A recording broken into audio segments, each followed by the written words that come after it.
A entrevista concedida pelo ministro do Supremo Tribunal Federal, Alexandre de Moraes, ao jornal americano The Washington Post gerou grande repercussão dentro e fora do Brasil. Em um tom firme, Moraes declarou que não cederá 1 milímetro e que seguirá conduzindo os processos de acordo com a lei. Quem tiver de ser condenado será condenado, e quem merecer ser absolvido será absolvido. A mensagem direta foi entendida como um recado de que não haverá recuos diante das pressões políticas ou internacionais. O Washington Post buscou traçar um perfil detalhado do ministro brasileiro, ouvindo pessoas próximas a ele, incluindo amigos e aliados. Curiosamente, a maioria dos entrevistados aceitou falar apenas sob anonimato, sem revelar seus nomes. Esse aspecto chamou atenção na reportagem, pois reforça o ambiente de tensão que envolve a atuação de Moraes.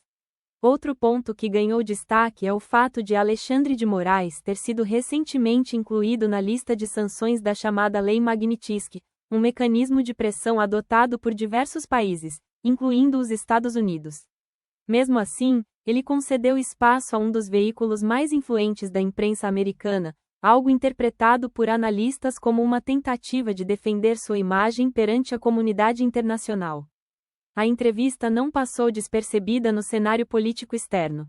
Jason Miller, um dos principais assessores do ex-presidente americano Donald Trump, reagiu após a publicação de um comentário do deputado Eduardo Bolsonaro. Miller escreveu: "Não se preocupe, estamos observando."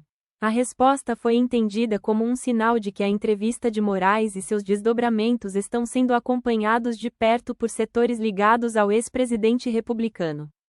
Críticos apontaram que o gesto de Moraes pode ser visto como uma tentativa de reforçar narrativas já consolidadas dentro do Supremo Tribunal Federal, transmitindo a ideia de que sanções internacionais, como a Magnitsky, não interferem em suas decisões.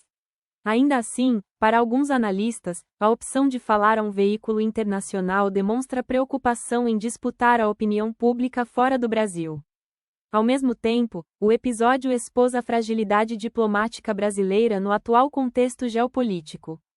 Enquanto países como Japão, União Europeia, México e até a África do Sul buscam acordos e canais de diálogo com os Estados Unidos, o Brasil aparece cada vez mais isolado.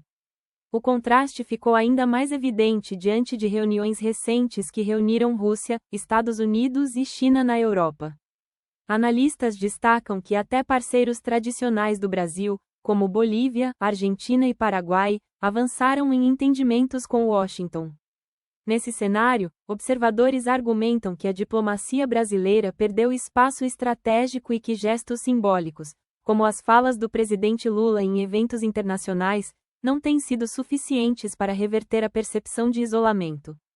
O país parece afastar-se tanto de seus vizinhos regionais quanto das grandes potências globais, restando apenas alianças pontuais, como a aproximação com a Venezuela de Nicolás Maduro.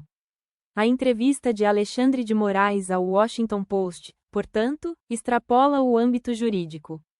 Suas declarações, a reação de figuras ligadas a Donald Trump e a análise do posicionamento internacional do Brasil evidenciam que as tensões políticas internas começam a se refletir diretamente no cenário global.